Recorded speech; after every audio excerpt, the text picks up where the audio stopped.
Métodos contraceptivos e implantes hormonais. Quais são seguros para o coração? Essa conversa a gente vai ter com a ginecologista Rita Piscopo. Afinal, Outubro Rosa também é um mês para a gente falar de saúde do coração. Doutora Rita, muito obrigado por ter aceito o convite da SOCESP. Olha, é um prazer estar aqui com vocês hoje, Luquete, e poder trazer a nossa visão, né? A visão do ginecologista, que, associada ao cardiologista, tem trabalhado muito pela saúde da mulher. E como você lembrou, estamos no Outubro Rosa. Outubro Rosa, é claro, é o mês de conscientização quanto à prevenção do câncer de mama e do colo do útero. Mas por que não? De toda a saúde da mulher, tanto ginecológica quanto cardiovascular. Então, vai ser uma ótima oportunidade para conversarmos.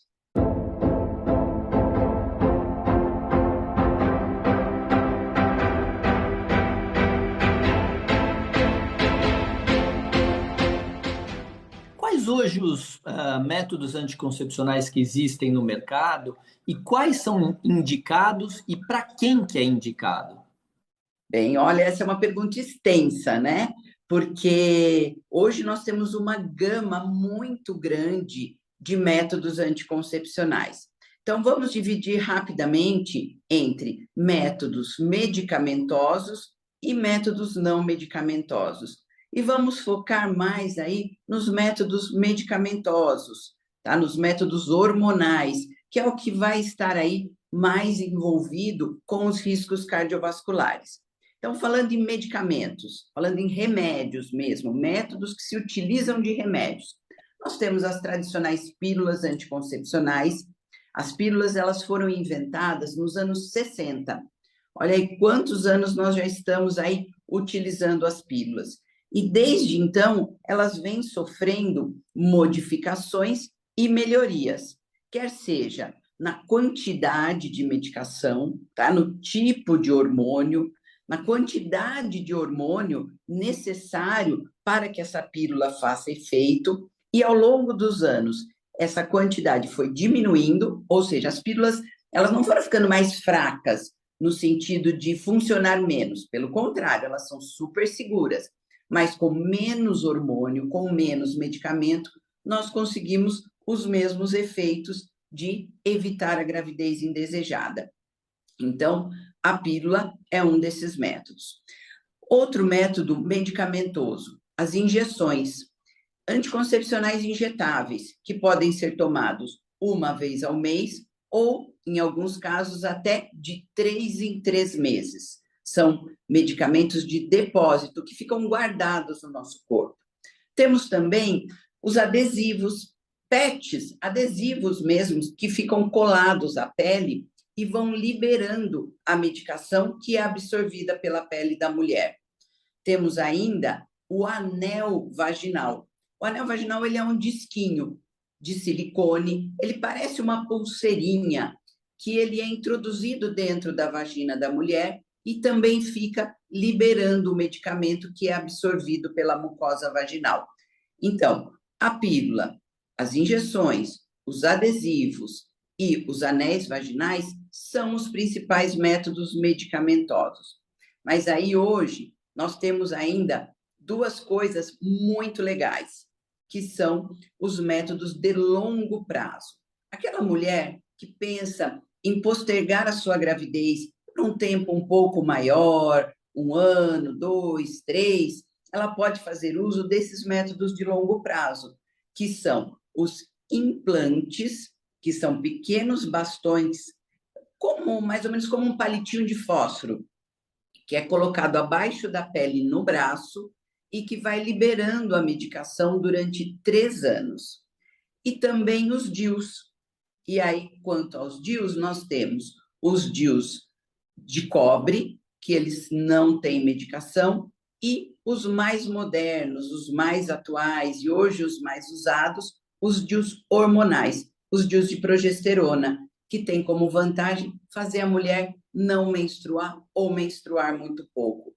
Então, hoje em dia, esse é o nosso principal arsenal aí. Essas são a nossa gama de escolha está entre esse tipo de medicação. Doutora Rita, e a evolução desses métodos anticoncepcionais ou produtos, eles contribuíram para diminuir o risco cardiovascular e trazer outros efeitos colaterais que os primeiros produtos traziam? Sim, contribuíram muito. Como eu disse, lá atrás, as pílulas, elas tinham um alto nível de um hormônio que se chama estrogênio. E é esse hormônio, esse estrogênio, que ele tem alguns efeitos cardiovasculares indesejáveis, principalmente relacionado à hipertensão, então à pressão alta, e também ao aumento da viscosidade do sangue, aumentando a coagulação e o risco de trombose. Então, as pílulas lá atrás, com altos índices de estrogênio, elas tinham esses riscos maiores para as mulheres.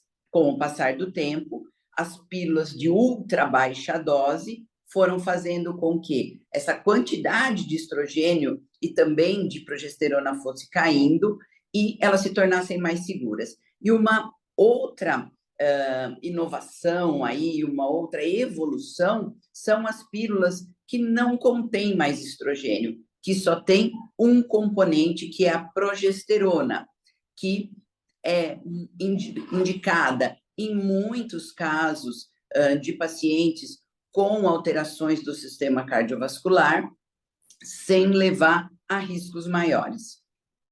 Entendi. E me diz uma coisa, em quais condições clínicas interferem na escolha de um anticoncepcional? Eu pergunto isso por causa das cardiopatas. Elas podem fazer uso de anticoncepcional também?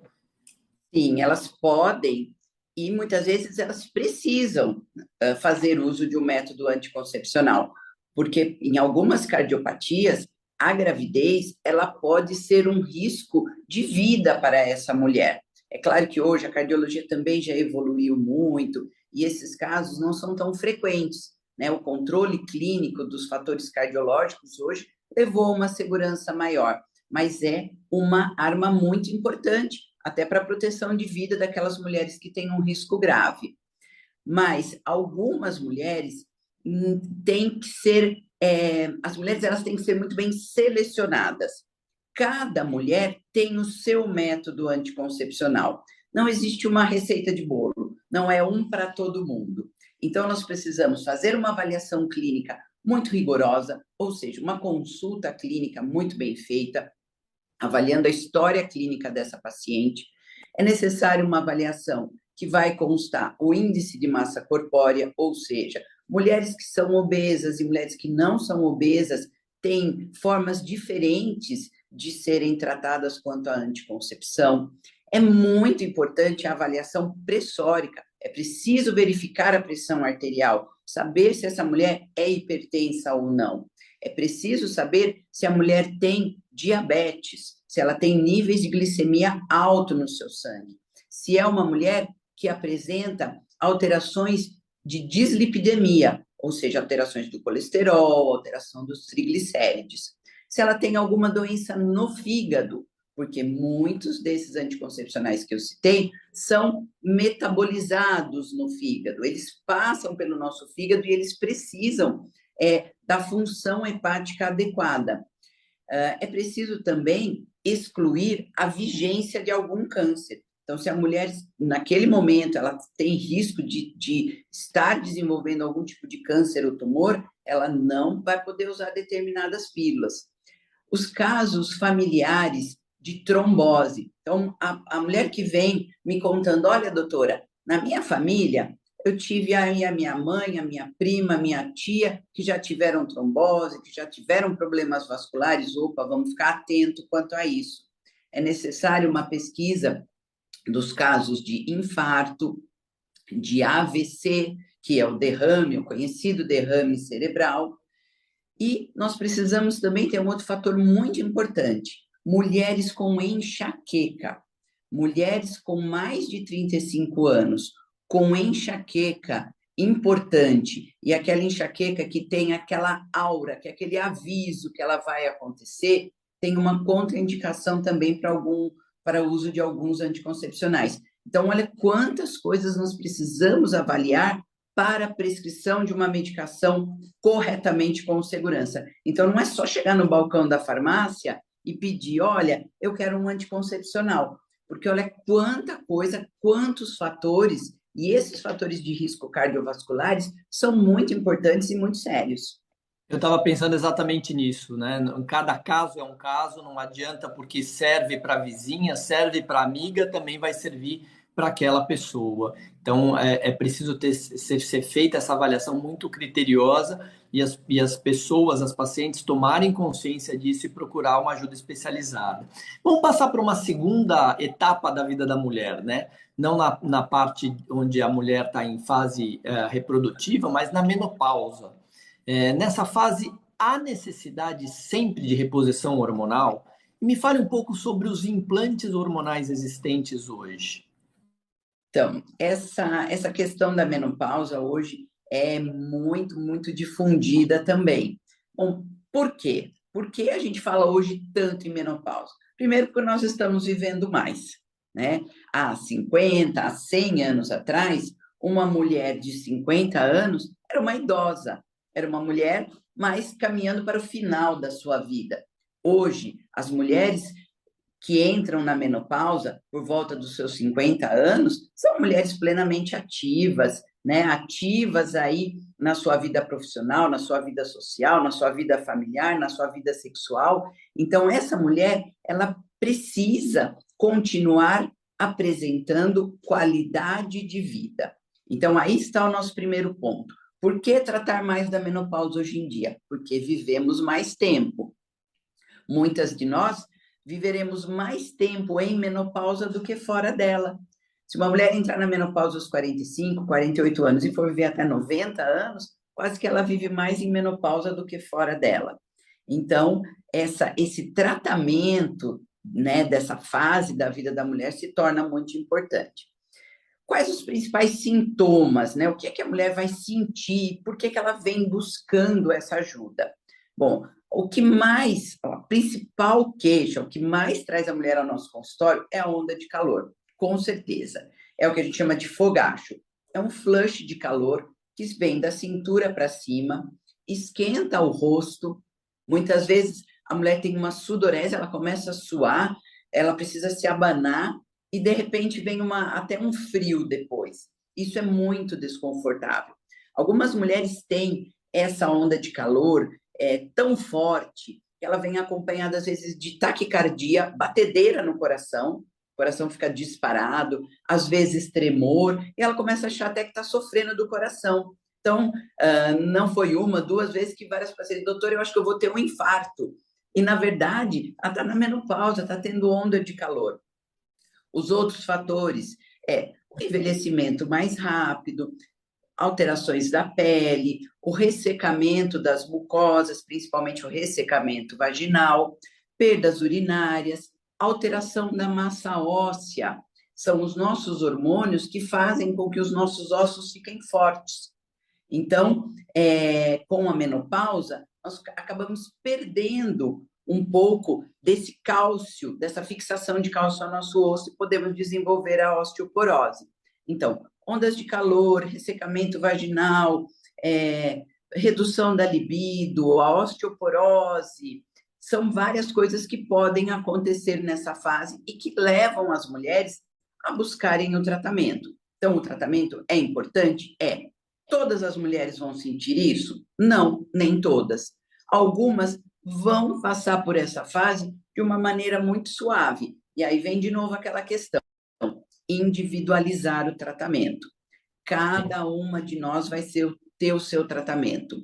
Pode ser que eu precise, a minha paciente não precise, a amiga dela precise. Então, a gente tem que fazer essa individualização.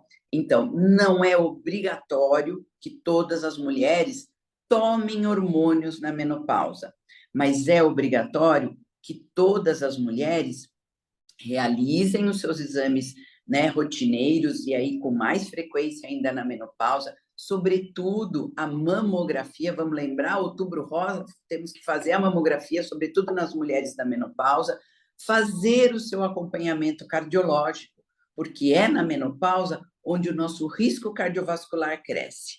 Você sabia que antes da menopausa, os homens têm mais chance, muito mais chance de infarto que as mulheres. Quando a menopausa chega e o nosso hormônio feminino diminui, esse risco cardiovascular se equipara.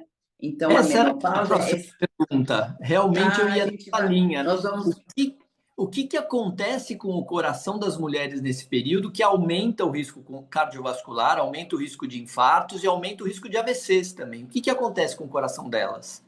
Sim, nós perdemos nesta fase, Luquete, a proteção natural, a proteção cardiovascular natural que o estrogênio, que é o nosso hormônio feminino naturalmente produzido pelo nosso corpo, nos confere. Então, com a parada da produção do estrogênio, nós deixamos de ter essa proteção, tá? Essa vantagem que nós temos sobre os homens. Agora, então quer dizer, ó, então ok, vamos tomar hormônio que essa proteção volta. De certa forma, sim, mas respeitando as contraindicações, que vão muito de encontro a algumas contraindicações das pílulas. Por quê? Porque as pílulas, os anticoncepcionais hormonais, eles também são feitos mais ou menos de hormônios semelhantes, podemos dizer assim que são semelhantes. Então, muitas daquelas contraindicações que eu disse, principalmente relacionadas ao risco tromboembólico, o risco de trombose, risco de AVC, né, do derrame, as questões relacionadas aí também a hipertensão arterial grave. Então, tem algumas contraindicações que nós temos sim que respeitar também na menopausa. Então, doenças cardiovasculares muito complicadas, pacientes com doenças das válvulas do coração, doenças valvares graves, hipertensão pulmonar, risco de arritmias, que é a fibrilação atrial. Então, tem várias coisas que devem ser avaliadas. Então, se nós caminharmos juntos, né, nós ginecologistas, que somos os clínicos das mulheres, em associação aos cardiologistas, esse tratamento da menopausa, ele vai ser extremamente eficaz e seguro. Então, não é para todo mundo, mas é muito bem-vindo para uma grande parte das mulheres. Aí você me perguntou dos implantes, é isso que você queria, Sim, né? exatamente. Você gostaria de saber? Está na moda, né? Implante está na moda, são os chamados, hoje em dia tem um nome que nós não aprovamos, né? Nós médicos não aprovamos, que são os chamados chips da beleza, né? Essa é uma maneira incorreta, né? E que traz uma confusão para o público leigo, imaginando que se passarem a usar esses implantes, vão ter benefícios estéticos que superam aí qualquer tipo de risco ou contraindicação. Então, Como se essa fosse uma forma, fonte da juventude, né? sim, uma fonte da beleza e da juventude, de um modelo de beleza que se criou, que não existe, né? Cada pessoa, volto a dizer aqui, cada pessoa tem o seu tratamento individualizado, cada pessoa tem a sua beleza única, né? Cada uma de nós mulheres tem a sua forma de beleza. Mas vamos lá. O que são os implantes? Os implantes, eles são pequenos, são medicamentos que podem ser em forma de pequenos bastonetes e até mesmo em forma de comprimidos, tá? Pequenos grãozinhos que são introduzidos embaixo da pele da mulher. Nós temos dois tipos de implante. Os implantes que são siliconados, eles são revestidos de uma camada de silicone, em que eles são maiores e que o corpo não absorve. Então, a gente coloca embaixo da pele e o corpo não absorve. Ele precisa ser retirado depois que o seu efeito acaba, que é em mais ou menos um ano, para que sejam colocados novos implantes e a mulher continue tendo esse benefício. E mais recentemente, nós temos os implantes absorvíveis, que é o que a gente mais trabalha hoje. Implantes absorvíveis. Mais ou menos como a gente pensar num grão de arroz, aí, num grão de arroz grandinho, aí, num arroz de risoto, né, um grãozinho gordinho. Tem mais ou menos essa forma, Se você pegá-los na mão, senti-los, parecem comprimidos e são colocados abaixo da pele e são absorvíveis, ou seja, você não precisa retirá-los depois de um tempo, porque essa retirada é bastante incômoda, é bem desconfortável. Então, esses implantes absorvíveis, eles têm essa vantagem, eles não precisam ser retirados, mas eles absorvem mais depressa. Então, por volta de 6 meses, é preciso fazer uma nova colocação. Qual é a vantagem do uso dos implantes? A vantagem é a praticidade. Coloquei, não preciso lembrar de tomar, não preciso lembrar de passar, de colar, de aplicar.